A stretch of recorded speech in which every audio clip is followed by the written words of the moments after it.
Buen día, soy el doctor Roque Ruiz. Vamos a hacer referencia en la clase de hoy a glándulas salivales mayores. Las vamos a dividir en mayores y menores. Las menores van a estar distribuidas por toda la cavidad oral, o sea que no las consideramos como un órgano tal, sino como una gran cantidad de acúmulos salivales dispersos en toda la economía de la cavidad. En cambio, sí, las glándulas salivales mayores lo consideramos como órganos propios, con una importante función en cuanto a la producción de saliva. Vemos en química y en fisiología la importancia de la saliva por todos sus componentes. Y estos órganos están ubicados de tal manera que pueden abocar sus conductos de drenaje hacia la cavidad oral para poder mezclar la saliva en el primer momento de la formación del bolo alimenticio y en el momento de la masticación, en el momento en la formación del bolo, poder ir incorporando las estructuras químicas de la saliva con la ingesta de la comida. Por eso vamos a ver como destino final de los conductos excretores la cavidad oral, y lógicamente el sitio anatómico donde van a estar ubicadas estas glándulas salivales va a ser lo que conocemos como el cuello de la anatomía humana.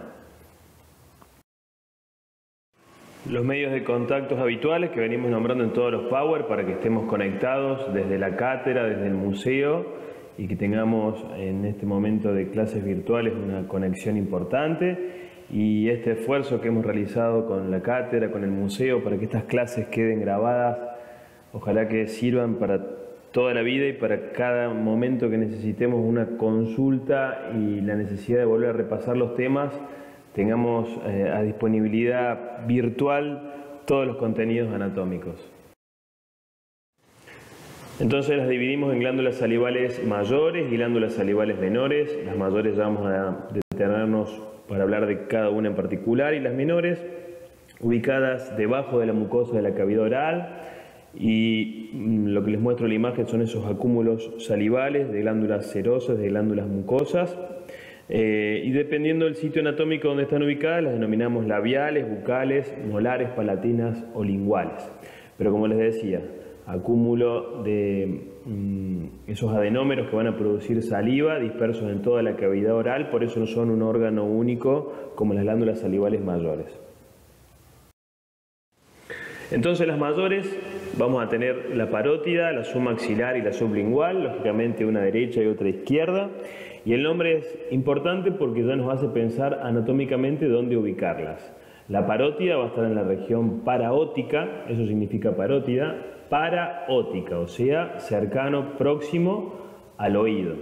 La glándula submaxilar va a estar alojada en la rama horizontal de la mandíbula, por eso submaxilar, y la glándula sublingual va a estar por debajo de la cara ventral de la lengua, o sea, por eso su nombre es sublingual. Entonces ya el nombre anatómico que tienen las glándulas salivales mayores ya nos informa acerca del sitio anatómico donde la vamos a encontrar. Empezamos con la glándula parótida, decimos que es la más voluminosa de las glándulas salivales. Se ubica detrás de la rama ascendente de la mandíbula, que es este hueso que lo tenemos acá. Ustedes ya tienen que empezar a palparse a medida que están escuchando esta clase, se van palpando la mandíbula. Yo lo estoy haciendo en este momento, partimos del mentón, nos vamos hacia atrás, nos vamos palpando el borde inferior de la rama horizontal de la mandíbula, el borde posterior de la rama ascendente de la mandíbula, y inmediatamente por detrás de la rama ascendente de la mandíbula entramos a palparnos la glándula parótida. El límite superior va a ser debajo del conducto auditivo externo, o sea que introducimos nuestro dedo índice que estamos palpando en este momento al conducto auditivo externo, palpamos hacia adelante esto que es la arcada cigomática, una rama posterior del hueso temporal articulado con una rama anterior del hueso malar o cigomático, o sea que el límite superior de la región paraótica donde está ubicada la glándula es esta arcada cigomática. Hacia atrás volvemos a meternos el dedo acá en el conducto auditivo externo y vamos palpando hacia atrás, salimos de la oreja, y el primer hueso importante que nos palpamos atrás de la oreja en la región retroauricular es esta prominencia ósea denominada apófisis mastoide, que ya lo estudiamos en crecimiento y desarrollo como parte del hueso temporal. La apófisis mastoide es nuestro límite posterior de la región paraótica. O sea que miren, mastoides hacia atrás, conducto auditivo externo, arcada cigomática, rama ascendente de la mandíbula, son nuestros límites anatómicos óseos palpables en donde vamos a encontrar la región paraótica y vamos a palpar la glándula. Si ustedes se dan cuenta, no pueden localizar su glándula parótida, están palpando estructuras blandas del cuello, rodeadas de estas estructuras óseas que acabamos de nombrar, pero no palpan una glándula. Pero este es el sitio anatómico donde se va a encontrar presente la glándula en el caso de hacerse patológico. Cuando encontremos un paciente con un aumento del tamaño de la glándula por una infección viral, por ejemplo, una parotiditis, cuando tengamos una infección, por ejemplo, bacteriana por la obstrucción del conducto de Stenón, por un cálculo y se nos genera un proceso infeccioso, cuando estemos palpando un tumor de la parótida, se va a hacer evidente el aumento del tamaño de esta región. Y si nosotros ya en primer año estudiamos que esta es la región paraótica donde está la glándula, vamos a entender que lo que le está pasando a nuestro paciente es un aumento en el espesor de la glándula. Entonces, miren qué importante los reparos anatómicos óseos alrededor de la glándula para entender el sitio donde está ubicada la glándula. Esto lógicamente lo estamos viendo desde el perfil, estamos viendo la glándula parótida derecha, pero si hacemos un corte horizontal a este nivel, vamos a entender que la glándula parótida que vemos en esta imagen es solamente lo que estamos viendo acá hacia el lateral. Pero miren cómo la parótida no solamente está a nivel superficial, sino que rodea, si esto es la rama ascendente de la mandíbula, ahí, si el corte está pasando por acá y está la rama ascendente de la mandíbula, miren la parótida cómo pasa por detrás de la rama ascendente y se mete dentro de este espacio, que si esto es la faringe y esto es la mandíbula, este espacio se va a llamar espacio maxilofaringio y ocupa gran parte de este espacio. ¿Ven? Eso nos va a permitir, lógicamente, ubicar a la parótida en un espacio aponeurótico del cuello que es muy importante y que lo venimos nombrando un montón de veces y lo vamos a ver siempre porque es asiento de numerosas patologías infecciosas, por ejemplo, devenidas de la cavidad oral.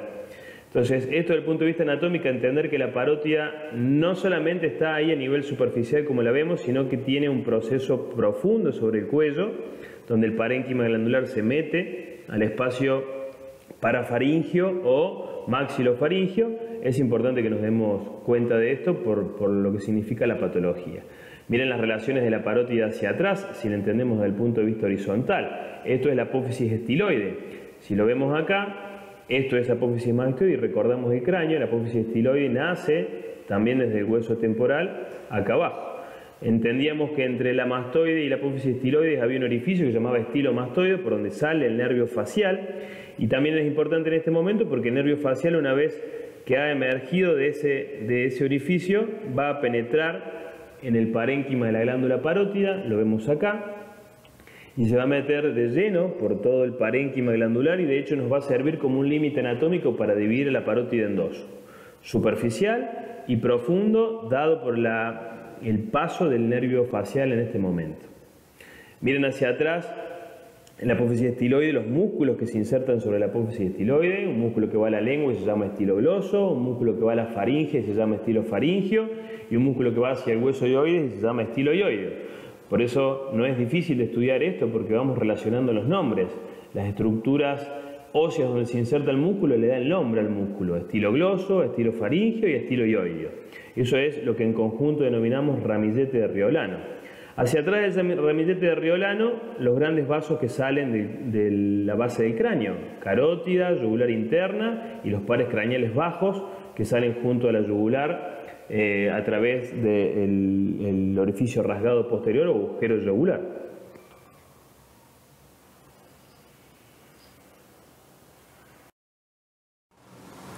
En esta diapositiva vemos cómo hemos tenido que liberar los tejidos superficiales de piel y celular subcutáneo para poder llegar a la glándula parótida.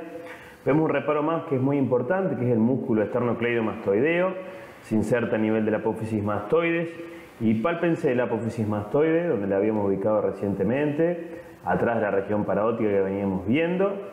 Y inclinen su cabeza, si estamos viendo la región derecha, inclinen su cabeza 45 grados hacia la izquierda, sigan palpándose la mastoides y desciendan con la palpación, van a palpar la cincha muscular del esternocleido que va en busca de clavícula y esternón hacia el opérculo torácico a este nivel.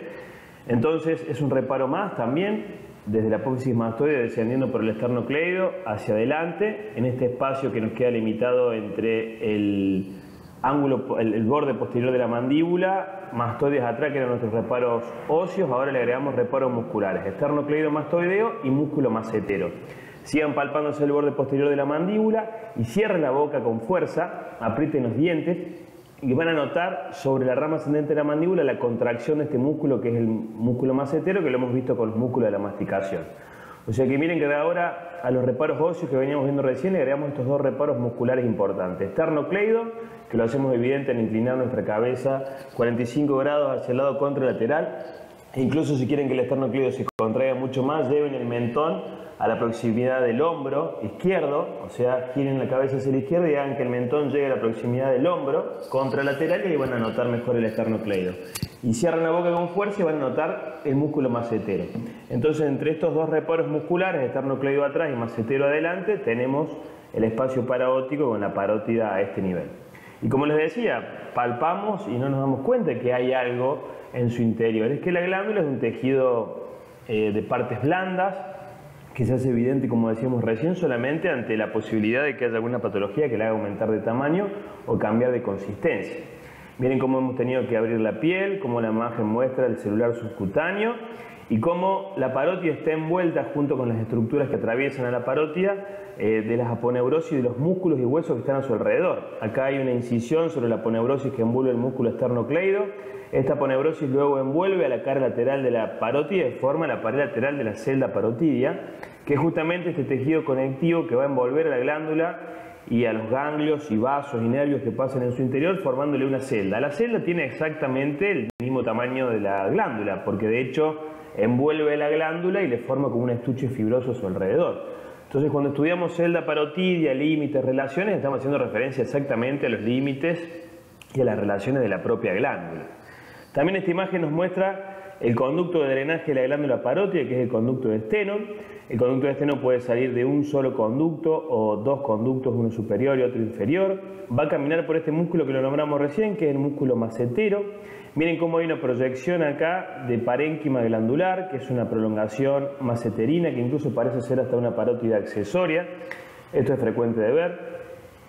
Y este Stenone camina entonces por la cara lateral del músculo macetero, luego se va a encontrar con este segmento que vemos acá adiposo, que es la bola adiposa de Bichat o la bola adiposa de la mejilla.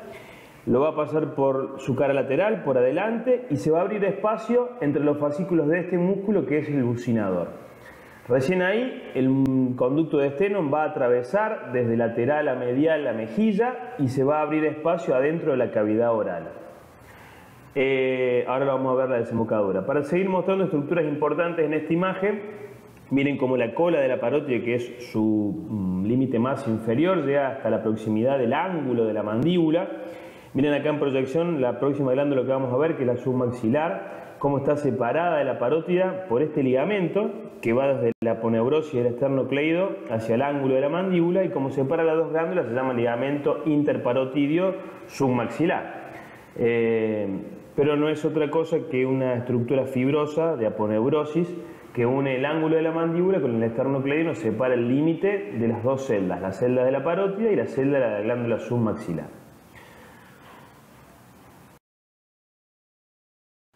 Y acá lo que hablábamos recién, una vez que el Stenone atravesó toda la mejilla, aborda sobre la cara lateral del vestíbulo de la boca y lo hace por fuera de lo que sería el cuello del primero o segundo molar de la arcada superior. O sea que a través de este desdoblamiento que vemos de mucosa ahí, es la desembocadura de nuestra glándula parótida. Y esto es importante porque nosotros tenemos que revisar el carrillo de nuestro paciente. Miren la imagen como muestra, como con un palito de madera estamos separando el labio y mirando la desembocadura de la glándula. Si nuestro paciente tiene un cuadro infeccioso, podemos ver la saliva teñida de un líquido purulento. Si nuestro paciente tiene un cuadro infeccioso tipo una parotiditis burliana, vamos a ver el enrojecimiento y el eritema de la mucosa de ese nivel, característico del proceso infeccioso del conducto y de la glándula. Entonces, la semiología de la desembocadura de la parótida es muy importante y la ubicamos a este nivel. Lógicamente, esta es la desembocadura de la parótida derecha y el lado contralateral tendremos la desembocadura de la parótida izquierda.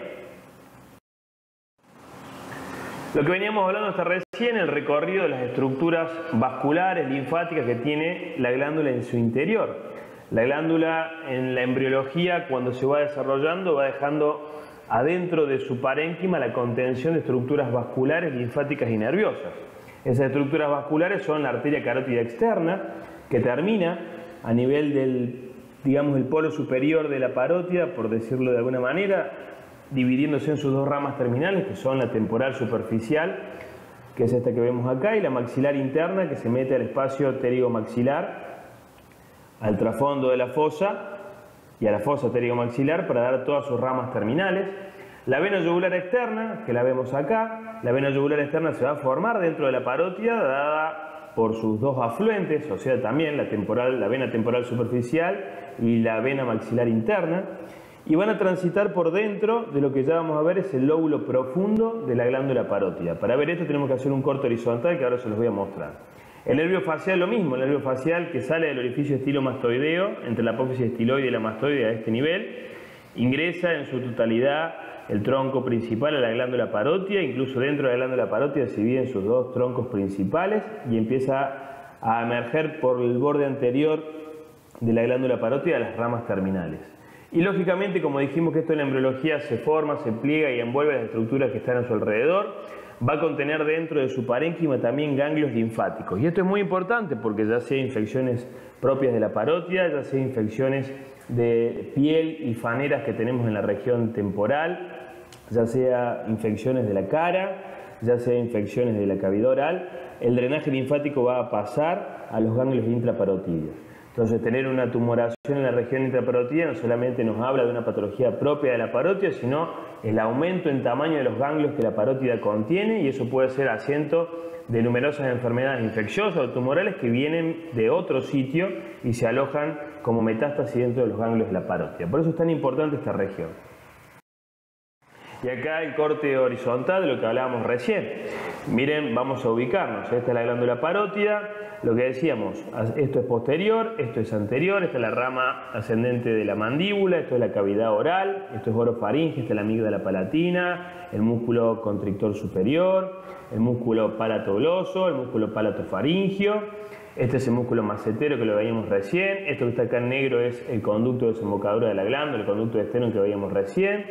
Este es el músculo pterigoide interno, esta es la apófisis estiloide con el ramillete de Riolano, los tres músculos que se insertan en el estiloide, el estilogloso, el estilofaringio y el estiloioideo. Atrás de esta estructura, los grandes vasos que nacen de la base del cráneo, carótida interna, yugular interna y los últimos pares craneales bajos. Hacia atrás los músculos prevertebrales, este es el músculo esternocleidomastoideo y este es el vientre posterior del digástrico. Estas son todas las estructuras circundantes a lo que denominamos la celda de la parótida. Y miren cómo el facial que viene desde atrás hacia adelante atraviesa la glándula parótida y esto me va a delimitar dos lóbulos. Uno que está por fuera, o sea el superficial, y otro que está por dentro, el profundo. Acá lo tenemos en el esquema, el nervio atravesando la glándula parótida, lóbulo superficial, lóbulo profundo. Y lo que les decía recién, miren cómo dentro del parénquima el nervio divide en sus dos troncos principales, para después dividirse en sus 4 o 5 ramas principales antes de salir por el borde anterior de la glándula. Y miren si esto es el lóbulo superficial y este es el profundo va a contener a la vena yugular y a la arteria carótida externa como dijimos. Y los ganglios van a estar vinculados dentro de la economía del parénquima glandular. Para terminar de definir el concepto de celda parotidia, volvemos a nombrar las estructuras aponeuróticas que están alrededor, que son las que le van a prestar la pared. O sea que ustedes imagínense que la parótida es un tejido glandular, un tejido friable, pero que está envuelto por un estuche fibroso. Y ese estuche fibroso se lo va a dar las aponeurosis de las estructuras óseas y musculares que están a su alrededor. Entonces empezamos de acá, si este es el músculo esternocleidomastoideo, la aponeurosis que lo reviste al esternocleido, va a prestarle una hoja a la cara lateral de la parótida, que va a formar la cara lateral de la celda parotidia. Esta hoja se va a unir con la hoja del músculo macetero. El músculo macetero acá viene siendo parte de la pared anterior de la celda parotidia. Luego la porción ascendente de la mandíbula. Miren cómo la aponeurosis luego envuelve la cara posterior del músculo pterigoide interno y continúa como celda parotidia hasta unirse a la aponeurosis del músculo constrictor superior. Luego esta aponeurosis va a tapizar la cara posterior de la glándula y esa aponeurosis va a formar parte de lo que denominamos el diafragma estiloideo, que va a estar formado por las aponeurosis que unen los músculos que se insertan en la apófisis estiloide, el estilo-gloso, el estilo-ioide y el estilo-faringio. Miren cómo esa hoja de aponeurosis va a tapizar la cara posterior de la parótida, luego se va a unir a la hoja aponeurótica del vientre posterior del digástrico para terminar nuevamente unida a la hoja del esternocleidomastoideo. O sea que el tejido aponeurótico conectivo que envuelve las estructuras óseas y musculares que están alrededor de la parótida son las que le van a prestar ese tejido conectivo para envolver a la glándula. Entonces, como concepto ya nos queda, cuando hablamos de celda parotidia, es ese estuche fibroso de aponeurosis prestada de las regiones adyacentes a la propia glándula. Y lógicamente, si forman el perímetro de la glándula, las relaciones son exactamente lo mismo. Entonces, hablar de celda por un lado y hablar de parótida por otro no tiene sentido porque estamos hablando de la misma estructura. Es como hablar de la piel del ser humano, es el gran órgano contenedor de toda la economía de los órganos del cuerpo. La irrigación, lógicamente, como la glándula parótida va a estar atravesada por la arteria carótida externa, va a recibir arterias colaterales, y las venas exactamente lo mismo. Las venas van a drenar hacia las venas afluentes de la yugular externa. Así que no es demasiado difícil estudiar la irrigación de parótida. Con respecto a los ganglios, lo que decíamos, miren los ganglios contenidos, estos ganglios van a estar dentro del parénquima, por fuera del parénquima, pero por dentro de la celda parotidia. Y esos ganglios van a derivar su linfa, lógicamente van a recibir, como decíamos, de la región temporal, de la región retroauricular, de la región facial, el drenaje linfático hacia los ganglios intraparotidios, van a recibir los intraparotidios bajos, acá cercanos a la cola, ganglios, la linfa de los ganglios submentonianos, submaxilares, hacia la región parotidia, y de ahí nos vamos a ir hacia la cadena yugular profunda, el nivel cervical alto con el drenaje linfático. Y de ahí los linfáticos van a bajar drenando su linfa en todo lo que conocemos como la cadena yugular profunda para llegar al confluente yugulo-subclavio y derivar la linfa de vuelta al torrente circulatorio venoso. A los ganglios cervicales los dividimos en niveles y decimos este es el nivel submentoniano y submaxilar, o sea este es el nivel 1A y este es el nivel 1B. Los ganglios yugulares altos son el nivel 2, los ganglios yugulares medios son el nivel 3. Este es el músculo homoioideo, por debajo del homoioideo está el segmento 4. El que está por detrás, en el triángulo posterior del cuello, es el segmento 5. El que está por delante de la laringe y tráquea es el segmento 6. Y el que está bien abajo, entrando ya al mediastino superior, es el segmento 7. Esos son los 7 segmentos que usamos para delimitar o para realizar la topografía y estudiar los ganglios cervicales del cuello. Para estudiar la inervación de las glándulas tenemos que repasar el concepto del sistema nervioso autónomo. Y el sistema nervioso autónomo, recuerden que lo dividíamos en simpático y parasimpático. Y cuando veíamos los pares craneales, decíamos que los pares craneales eran esos 12 pares de nervios que tenían un origen real o un destino final real a nivel del tronco encefálico, a excepción del primer y el segundo par craneal. Pero esos núcleos los dividíamos en núcleos motores, núcleos sensitivos, y recuerden que había unos núcleos denominados núcleos vegetativos parasimpáticos que estaban al lado del núcleo motor. Por ejemplo, teníamos al lado del núcleo motor del tercer par craneal un núcleo que se llamaba núcleo fotomotor y que iba a ser el responsable de la inervación vegetativa parasimpática de los músculos intrínsecos del ojo, por ejemplo. Teníamos el núcleo lácrimo-muconasal para la glándula lagrimal, para las mucosas de la nariz y para las glándulas salivales menores de la cavidad oral. Teníamos el núcleo salivatorio superior al lado del núcleo lácrimo-muconasal, que estaba tanto el lácrimo-muconasal como el salivatorio superior al lado del núcleo motor del séptimo par craneal. Teníamos el salivatorio inferior, que es el que vamos a ver acá, que es el núcleo parasimpático que está al lado del núcleo motor del glosofaringio, y teníamos el núcleo cardiogastroneumoentérico, que era el famoso vegetativo del nervio vago, súper importante, que estaba al lado del núcleo motor del vago. Entonces, haciendo ese recuerdo, vemos en esta imagen el origen de la inervación parasimpática de la glándula parótida. Recordemos que el simpático y el parasimpático tienen siempre su primer neurona originaria a nivel del hipotálamo, que es el gran regulador visceral. Esa primer neurona desciende por el fascículo longitudinal posterior o dorsal en busca de la que denominamos neurona preganglionar o segunda neurona de la vía. Esa neurona era la que hacíamos referencia recién cuando decíamos que estaba en un núcleo.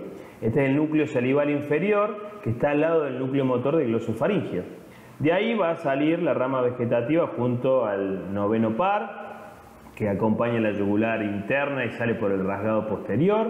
Se va a meter a través del nervio timpánico a la cavidad del oído medio y va a salir emergiendo junto al petroso menor para encontrarse con una rama del facial, formar el vidiano bis y llegar hacia el ganglio, siendo neurona que denominábamos preganglionar o segunda neurona, llegar a encontrar el ganglio óptico, que es el ganglio donde va a hacer sinapsis la preganglionar con la posganglionar. Y luego que encontramos el ganglio óptico, la tercera neurona ya no va a pertenecer al nervio glosofaringeo, sino que esta tercera neurona ya es parte de los nervios trigeminales. O sea que el trigémino le va a prestar su estuche a la tercera neurona a través del nervio aurículo-temporal para que la inervación vegetativa parasimpática llegue hacia el parénquima de la glándula parótida. Con respecto a la inervación simpática de la glándula parótida, la naturaleza va a aprovechar que la carótida externa atraviesa el parénquima glandular y le va a mandar la inervación simpática. La inervación simpática también lo mismo, primer neurona a nivel hipotalámico, segunda neurona hasta intermedio lateral de los segmentos torácicos, bien alto, y miren cómo la segunda neurona preganglionar sale por las ramas del nervio espinal y llega hacia el ganglio cervical superior, donde va a hacer sinapsis con la tercera neurona o posganglionar. Y como dijimos, vamos a aprovechar los nervios que se van a pegar a la carótida externa como inervación o nervios del plexo pericarotidio, van pegados a la carótida y a través de la carótida llegan a darle la inervación simpática a la glándula parótida. O sea que a nivel simpático aprovechamos la llegada de un vaso para pegarnos alrededor de él, se mezclan las ramas, los filetes nerviosos en la adventicia del vaso y van caminando junto con el vaso hacia la glándula.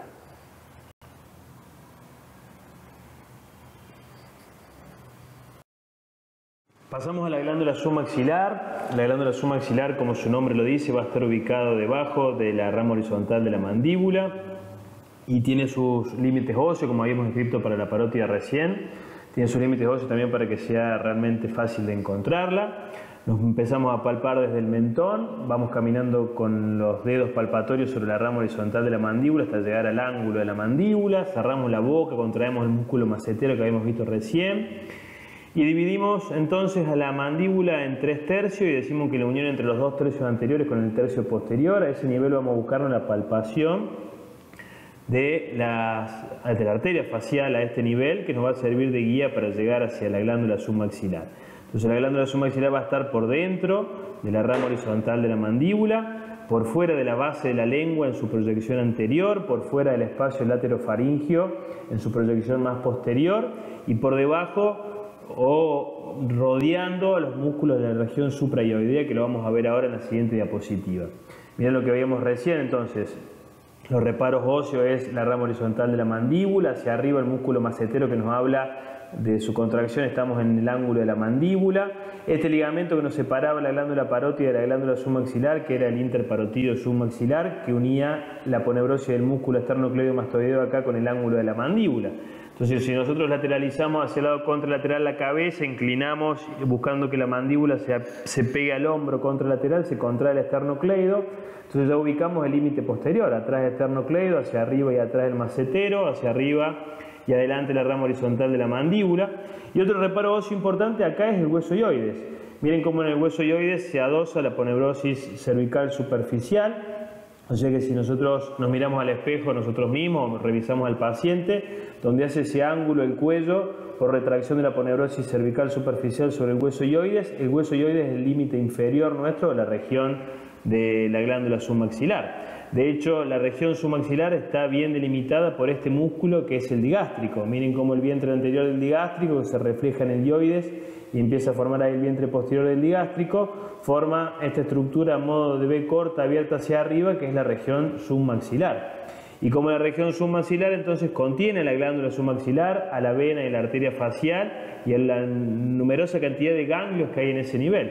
Y esto es muy importante porque esto es sitio semiológico muy frecuente en la guardia. El paciente que consulta por dolor de garganta o patología de la cavidad oral es muy frecuente y siempre vamos a ir en busca de palpar estas estructuras ganglionares para darnos cuenta de si hay algún proceso inflamatorio en la cavidad oral. Entonces, la palpación de estas estructuras es muy frecuente, por eso el conocimiento de la anatomía de esta región para nosotros es muy importante. Entonces decíamos que nuestra glándula submaxilar va a estar rodeada como si fuera una pinza vascular por los vasos faciales. La vena facial que va a drenar en el conducto tirolinguo-faringofacial y a través de este conducto en la yugular interna. Miren cómo va a pasar por fuera de la glándula, y la arteria facial por dentro de la glándula. Ahí la perdemos porque está pasando en la profundidad de la glándula. Esta arteria facial es colateral de la carótida externa. Entonces decimos que está contenida dentro de esta pinza vascular.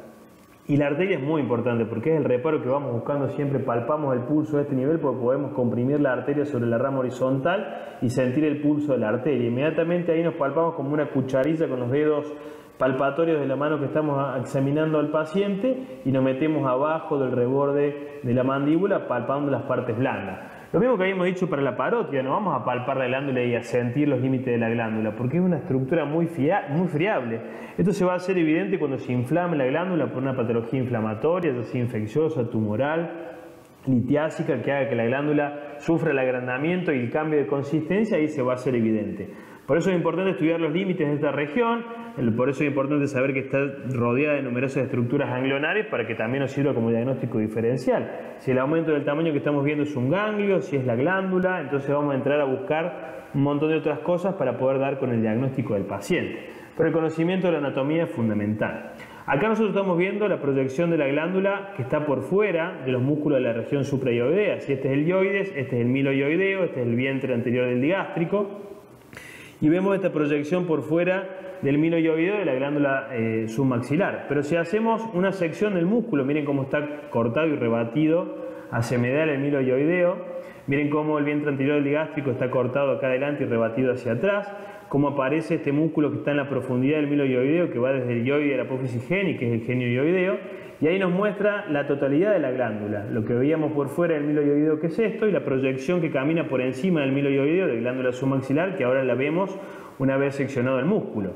Miren el conducto de desembocadura de la glándula, que es el conducto de Wharton, cómo nace por encima del músculo miloyoideo, por eso acá no lo veíamos, y cómo se relaciona íntimamente con este nervio que es el nervio lingual, que la cruza de lateral a medial, cómo se relaciona el conducto de Wharton con esta otra glándula, que es la glándula sublingual, cómo se relaciona con este nervio, que es el nervio hipogloso, cómo se relaciona en la profundidad con la arteria facial.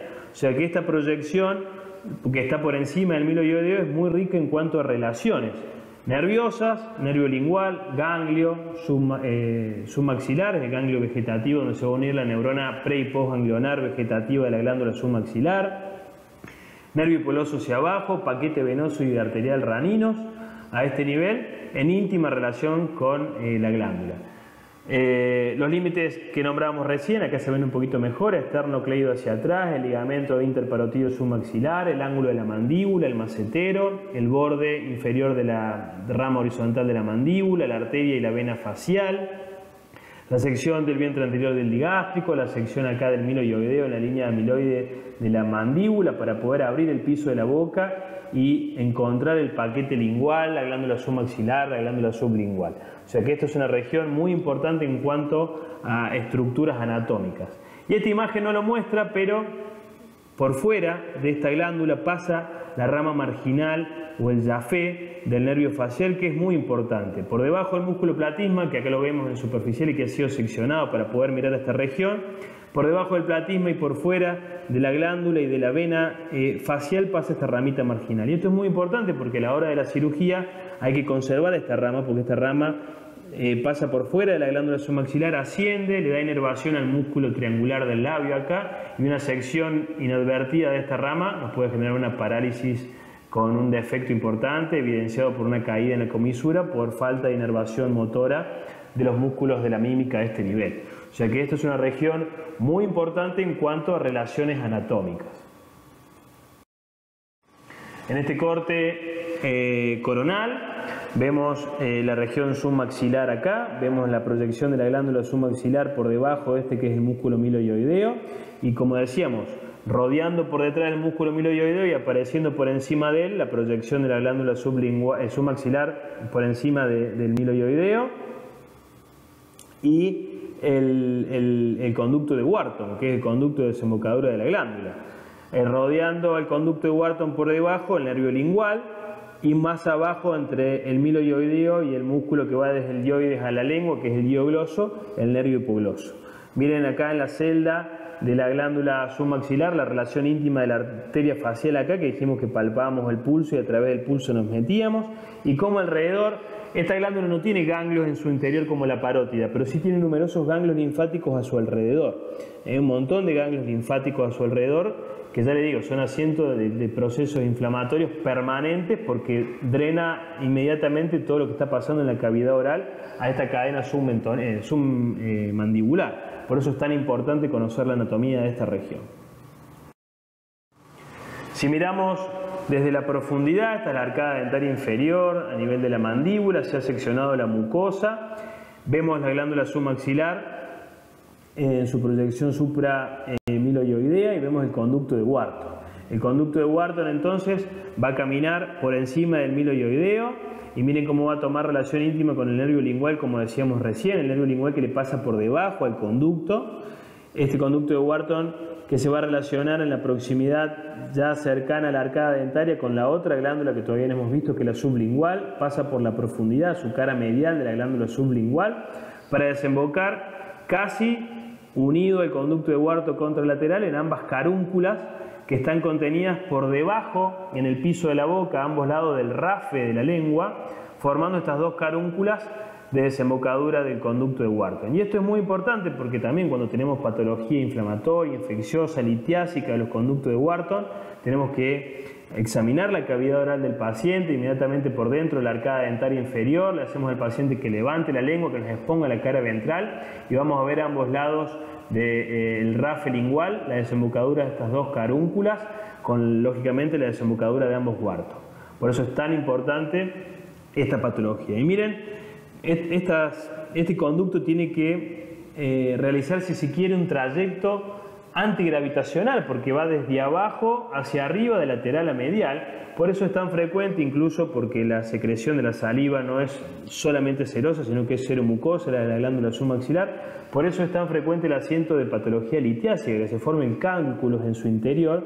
Por eso es tan frecuente la patología de obstrucción del conducto de Wharton y el proceso inflamatorio de la submaxilar. Por eso es tan importante estudiar la anatomía de este nivel, porque cuando estemos en el área clínica, quirúrgica, vamos a ver un montón de patología de esta zona. Y acá lo vemos con el paciente con la cavidad oral de frente. Como decíamos, le hacemos elevar la lengua al paciente para poder exponer la cara ventral, y vemos el rafe lingual acá al medio, el frenillo de la lengua partiendo del piso de la boca, y a ambos lados del rafe la desembocadura de los dos conductos de Wharton, formando ese repliegue a modo de carúnculas mayores que tiene la desembocadura de esta glándula. Por fuera de los repliegues que forman la desembocadura del Wharton vamos a ver numerosos orificios, eso van a ser los orificios de desembocadura que vamos a ver ahora de la glándula sublingual. La irrigación arterial y el drenaje venoso de esta glándula submaxilar, como dijimos que estaba contenido dentro de esa pinza por los vasos faciales, tiene que ver con, lógicamente, arteria y vena facial. Pasamos a la glándula sublingual. La glándula sublingual está contenida dentro de la cavidad oral, por debajo de la mucosa, o sea, en el piso de la boca.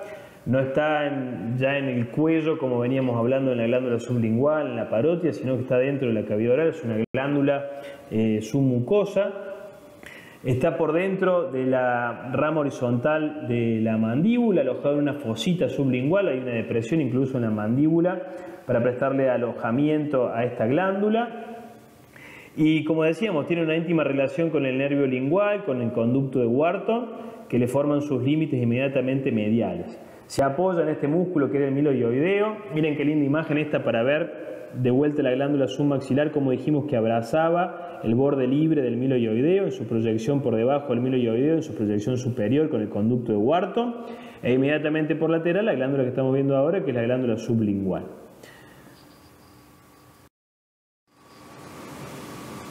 La glándula sublingual, entonces, alojada ahí por detrás de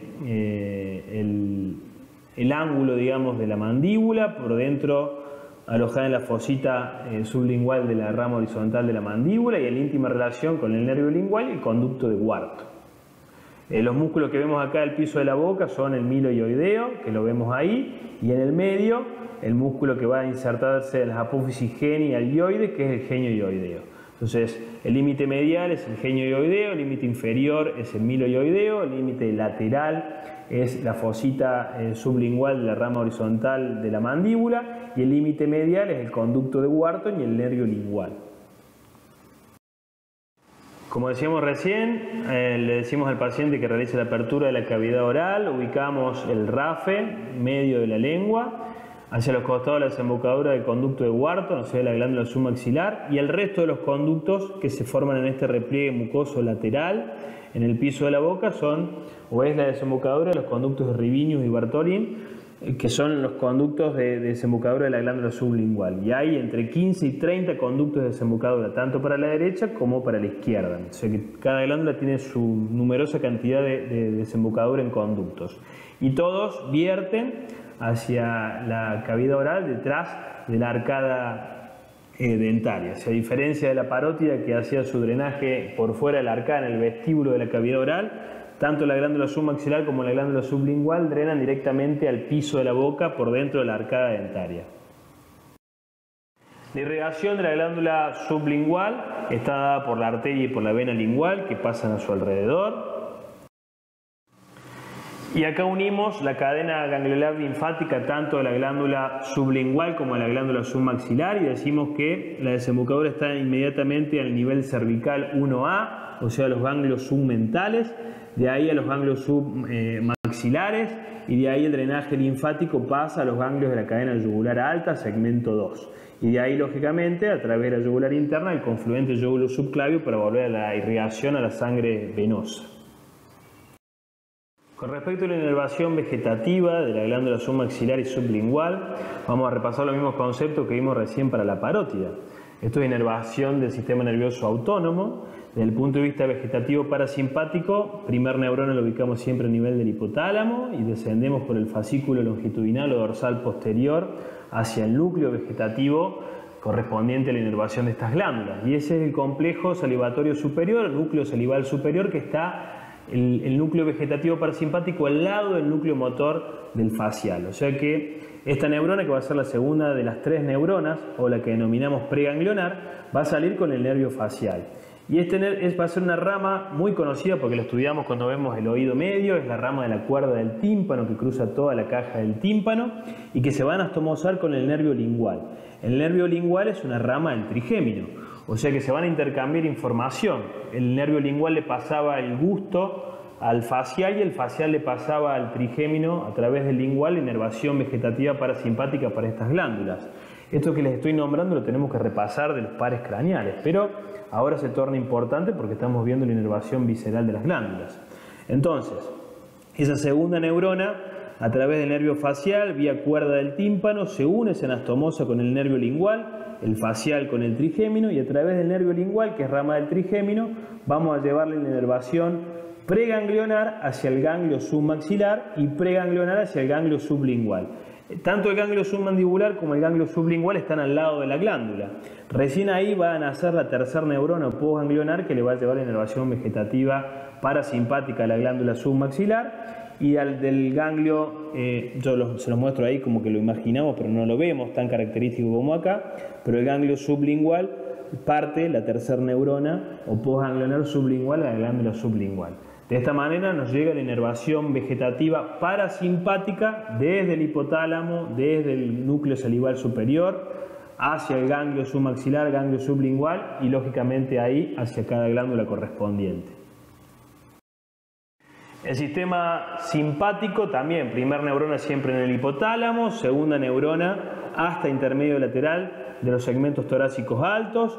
Vemos cómo sale por la rama ventral del nervio espinal. Nos metemos dentro de la cadena simpática lateral y encontramos esta, que es la segunda neurona o preganglionar, se anastomosa con la posganglionar en el ganglio cervical superior.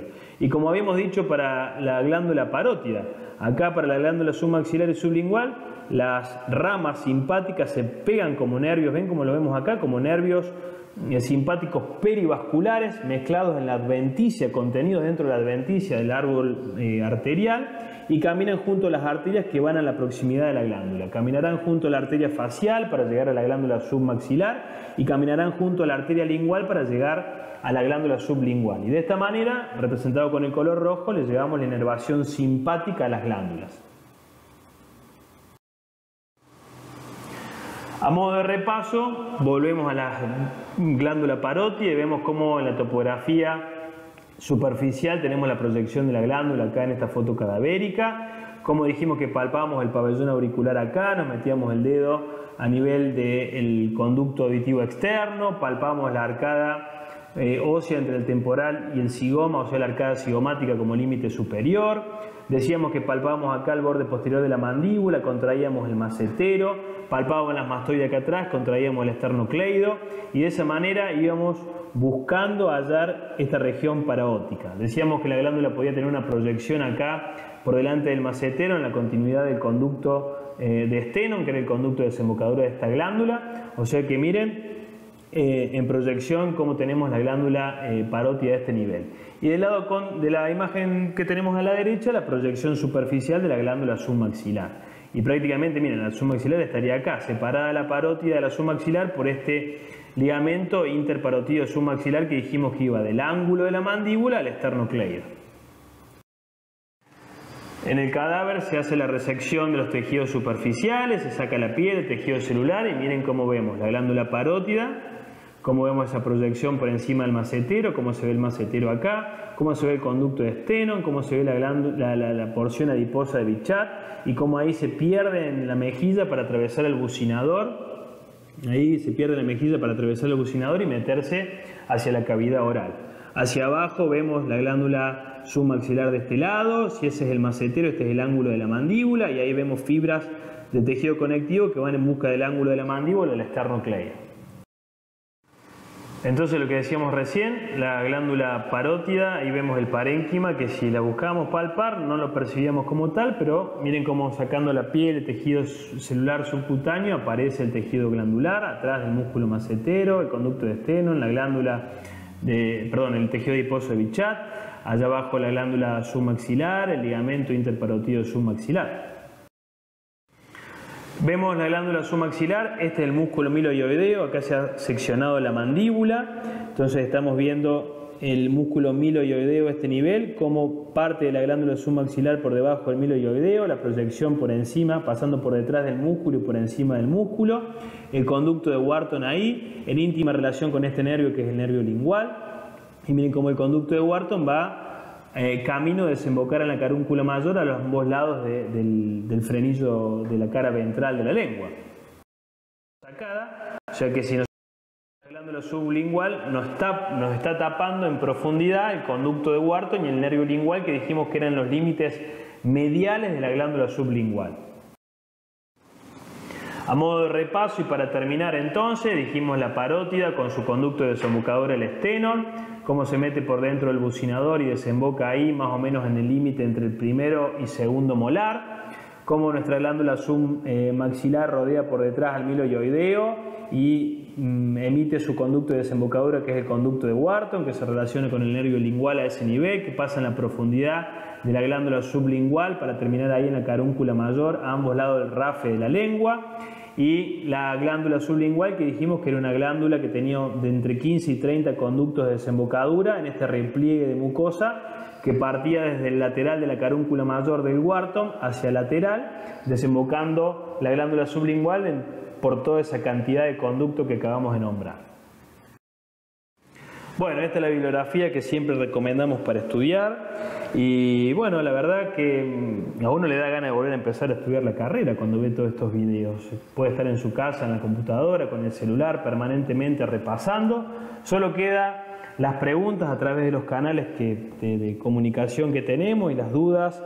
A veces en la clase uno no logra resolver todas las cuestiones del alumno, por eso también es tan importante la comunicación entre el docente y el alumno, pero este recurso sin duda, ya les vuelvo a repetir, a mí me da ganas de empezar de vuelta la carrera, teniendo todos estos videos desde el primer año hasta el último año de la carrera, cargados en la web, que sin duda es una biblioteca virtual invalorable y que va a quedar ojalá para toda la vida. Bueno, muchísimas